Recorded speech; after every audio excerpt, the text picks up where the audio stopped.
So excited to ask you some questions. Yeah, me Okay, too. I really am. Let's start at the beginning.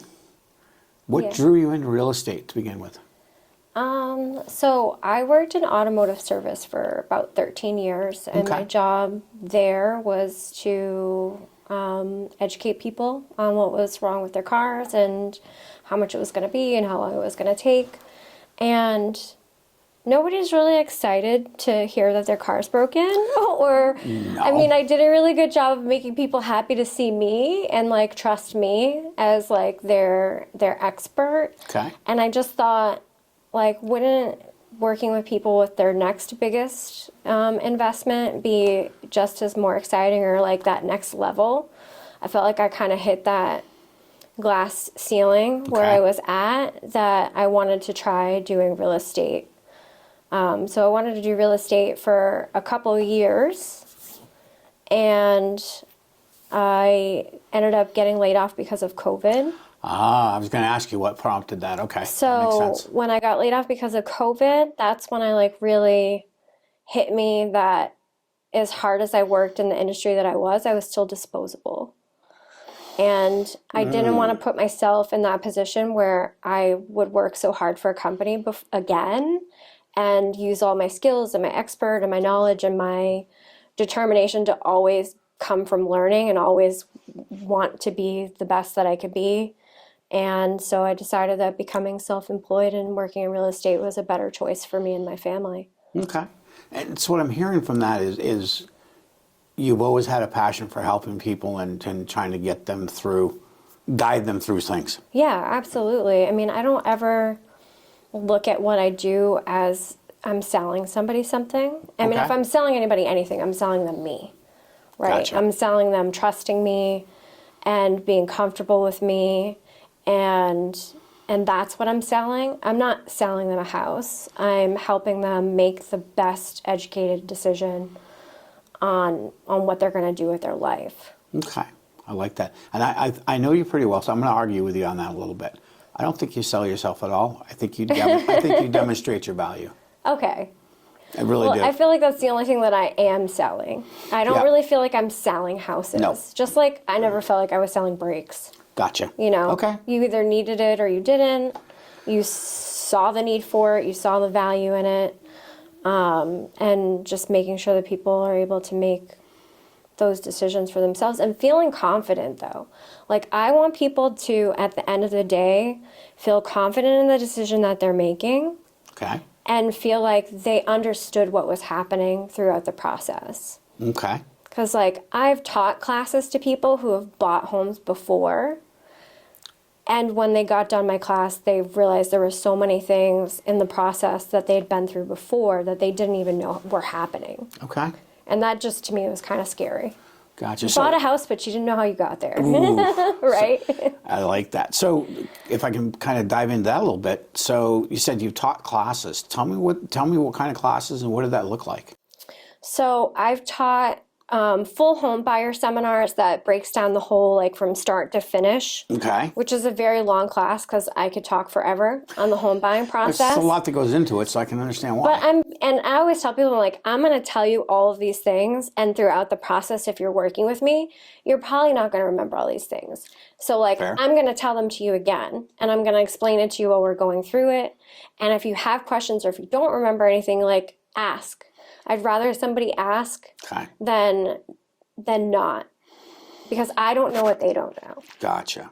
Or I don't know what they don't remember, or I don't know what they don't understand if they don't let me know. So Okay. I always just try to keep that, like, that comfort level of being able to be open and expressing confusion or misunderstanding or just wanting to know something or understand something at a better level. Okay. So I've done those. I've taught classes that was kind of a mixed use on to help other agents Okay. and to help consumers with writing strong offers. Because during the pandemic, when it was and it still is a pretty strong seller's market, Yep. I really focused on taking on buyers, even Okay. though it was, like, more challenging. Okay. and more competitive, because I figured if I got really good at helping buyers in the most challenging market that they've ever experienced, then there really isn't anything that I won't be able to do Okay. in real estate. So I kind of went like, what's the hardest thing? And I focused on that, and I focused on getting really, really good at that. And writing offers, I think, is one of the most challenging parts of getting a buyer under contract.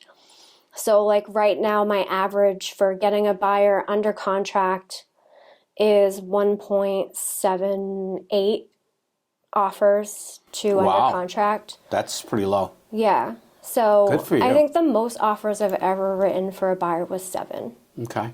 And in this market, that's not unusual? No. No, I know the. So I taught a class on how to write strong offers to agents and to consumers. Okay. So you're helping other agents. Yeah, Isn't of that course. isn't that your competition? Yeah, but I feel like even when I have a listing and I see sometimes the offers that come in and I see how they're written, I just feel bad for their clients, because they don't know what they don't know either. You know what I mean? Like, they have no idea that their agent isn't really strong at writing an offer. Okay. And I just feel like if we're all better, then the industry as a whole will be better. I love that.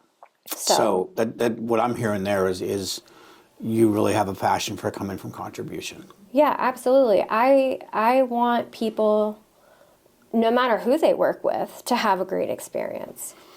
I love think that. it should be owed to them as a consumer to have somebody that knows what they're doing and is a professional, and I like that. whether they work with me or not. Because in this industry, and unfortunately the bar to get into this industry is not that high. And it lends to a lot of, maybe not, unprofessional, probably not the right word, but people that don't dive in as deep as you do to make sure that you're learning all you can and sharing all you can with people. So that's a big credit to you for taking that approach. Yeah. I think that's very cool. I have an off-the-wall question. Yeah. What's the craziest thing you've ever had to do for a client? Well, I didn't have to do it, but I chose to. Okay. I had an 80-year-old client who had tried to sell her house with a couple different realtors before me. And when I met her, it was because it was an expired listing. I called her. She said, I do still want to sell. And when I met with her, I said, well, what's your plan? Where are you going? Okay. And we live in New Hampshire. She wanted to move to Florida. Okay. So, but she didn't have internet. She didn't have a computer. She didn't drive. She didn't have any family, or she had like a couple friends. Okay. So I was like, how are you getting to Florida? As I mean, like nowadays you buy airline tickets online. Of And then course. she had to buy a house to live too. So I was like, how are you going to find a place to live? So what I did was I scheduled time every week, and I would bring my laptop over to her house, and I would hook up my HDMI cable to her big screen TV, because she had a hard time seeing too. Okay. Because she's 80 and she had glaucoma. But so I would help her look at homes in Florida, and I coordinated getting like videos and stuff sent from the agents there. Okay. I helped her write her offer for Florida. I booked her airline tickets. I helped her get movers. And I actually went to Florida with her. So like, You went to Florida with her? yeah, I picked her up. We got on the airplane. I flew to Florida with her. I helped her sign her paperwork. I helped her get her groceries set up. I helped her meet neighbors in her new community, because she moved to a 55 plus community. I took her to buy her first bathing suit that she had worn in like 35 years, and I took her to the pool. We celebrated her birthday. Wow. So I think that's the craziest thing that I've ever done. That's a bit over the top, and in a good way. Wow. And I had just had carpal tunnel surgery too, so I was like there helping her like move her stuff and whatnot, with like my bandages and my stitches still in. Oh, jeez. My husband wasn't very happy with me, but I was like, if I was like this person, I would want somebody to help me. She needed the help, and you recognize Yeah. that. So I just talked to her the other day. She's doing really good. She's she said she's so grateful for everything that I did to help her get to where she is, and that she's made the most amazing friends since moving to her 55 plus community. How So does that make you feel? it makes me feel great because when I met her, she was alone and she didn't have anybody. And that just made me really sad because she, when you spend this much time with people, you really get to know them. And it's changed her life. And that makes me feel good. Okay. I love that. So that's kind of circling back to what we started the conversation about in your past life when you're working in the automotive industry, is that desire to help people. And that's what keeps coming through. It's not about buying and selling homes nearly as much as it is about helping people through the process, giving them guidance. Yeah. And making sure that you're giving them everything they need to make the best decisions possible. Well, every person whether they're buying or they're selling, every person, whether they're buying or selling, is trying to solve a problem. And I don't think that there's a one size fits all in this industry. I mean, it could be if you just do things a certain way and you're detached and whatnot. But I always try to focus on the individual. Okay. And then what's the problem they're trying to solve? And then I just try to come up with the best strategies and the best plans to help them accomplish that. Which means I probably take more responsibility on it than like I should sometimes. Okay. But I think it's worth it in the end when you help people accomplish what they're trying to accomplish.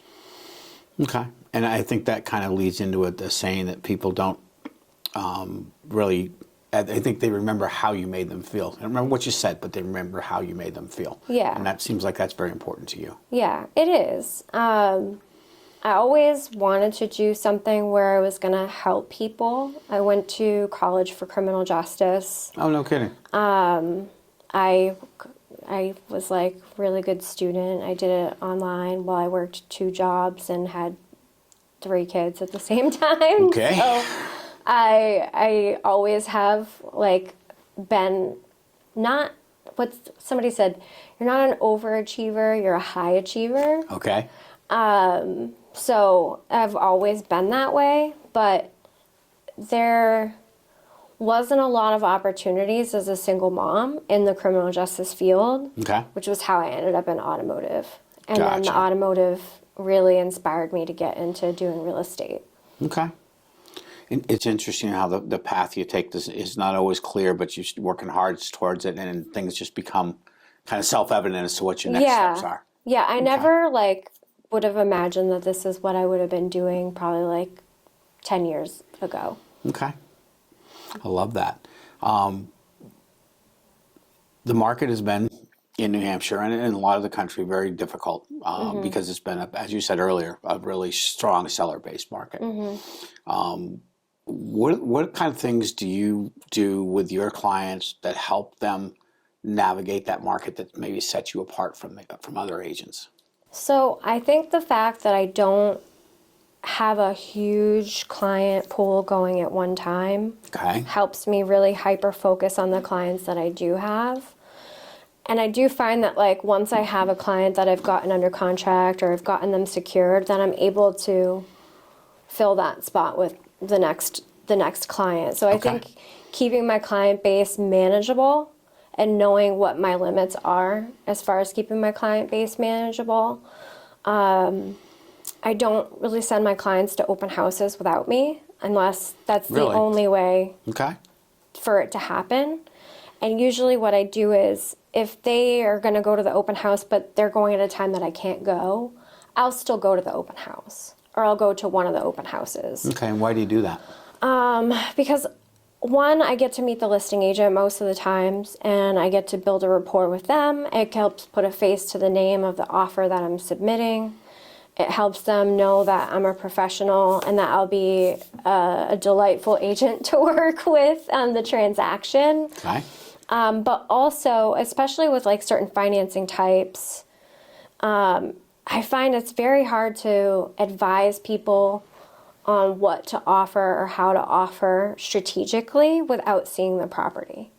Okay, I agree with that. And 100%. also without seeing the amount of activity. I've had people that have been able to get under contract with less than the asking price, even though it was a new listing. And the only reason why we were able to do that and go in with confidence was because I went to the open house when it first started. There was a couple people there. Nobody stayed. Nobody asked questions. They were in, they were out. So I was able to kind of determine that there wasn't a lot of interest on the property. Okay, I like that. Yeah, so that client got under contract. That was their second offer. Wow. So because you're not trying to manage too many clients at once, you're able to focus in on, this is what I'm hearing, on those clients, which is why you're writing less than 2 offers per client to get accepted, which in this market is crazy, crazy good. And that way you're able to really hyper focus on their needs, getting them under contract, and then moving on. And that's working well for you. Yeah. And for your clients, most importantly. Yeah, for sure.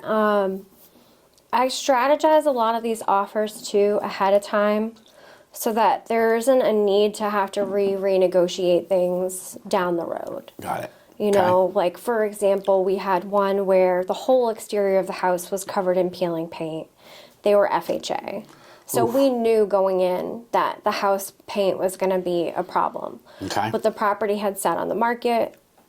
So we wrote the offer so that it stated that the buyers were able to perform any work necessary to satisfy the FHA appraisal. Okay. And the sellers agreed. Got it. Well, when the entire house needed to be scraped, Oh boy. they were like, no, we're not going to let you scrape the paint off of our house that you don't own yet. And then I had the contract to go back on and say, but you already agreed. Okay. So they had to let us Because they already agreed they had scrape to. the Okay. paint off the house. Which, of course, I was there scraping helping scrape. the paint off the house. And course then you I were. dislocated my shoulder. Jeez.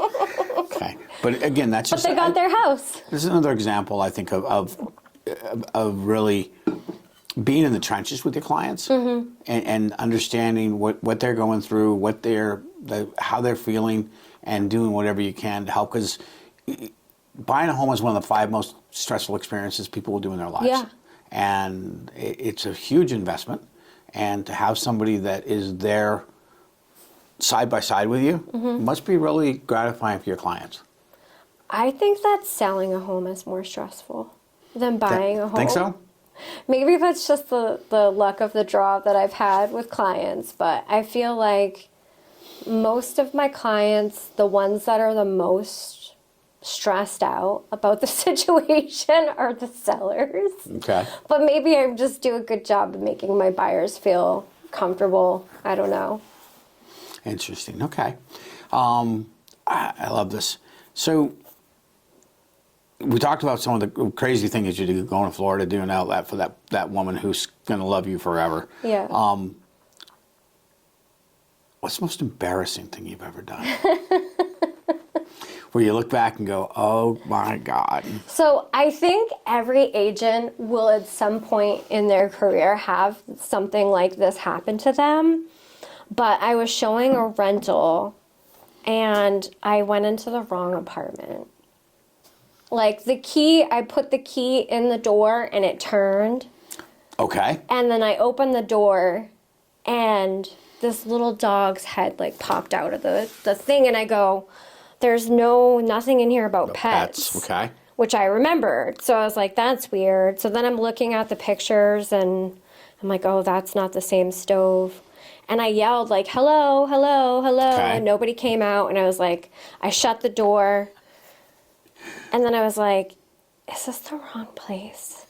So then I knocked on the door. And then I opened the door again, was like, hello, hello, hello. And nobody came out. And I was like, I think this is the wrong apartment. And so I started walking down the stairs and my clients were standing in the driveway. And this big dude just came out he was very angry. It's like, why did you just walk in my house? And I was like, Oh boy. I was like, well, I didn't just walk into your house. I was like, Oh boy. You got past it and he was okay. he was sort of okay. Okay. don't think he had much to. I was like, I'm really sorry. Like, I'm a realtor. I had this key. It was apartment number 2. This was the second floor. The key worked. I'd Fair probably enough. talk to your landlord and ask him why keys work in multiple doors in this building. That's a little It's a sketchy. fair question. But so the clients didn't get the apartment. Oh, okay. They ended up not liking it, but that's okay. So I have a question. So why do clients want to work with you? What is it about Melissa Perrault that is special that clients want to pick you? Well, I think some people want to work with me because I'm funny. I tend to get a lot of clients from hosting open houses, and I just have a really laid back approach, Okay. and I think I'm approachable. Okay. And I take the business part of the industry very seriously in what I do. Okay. But I also try to make it so that people are comfortable and so that they're enjoying themselves throughout the experience, that it's not all, because it is stressful. Sure it is. So I just try to take the stress off of them.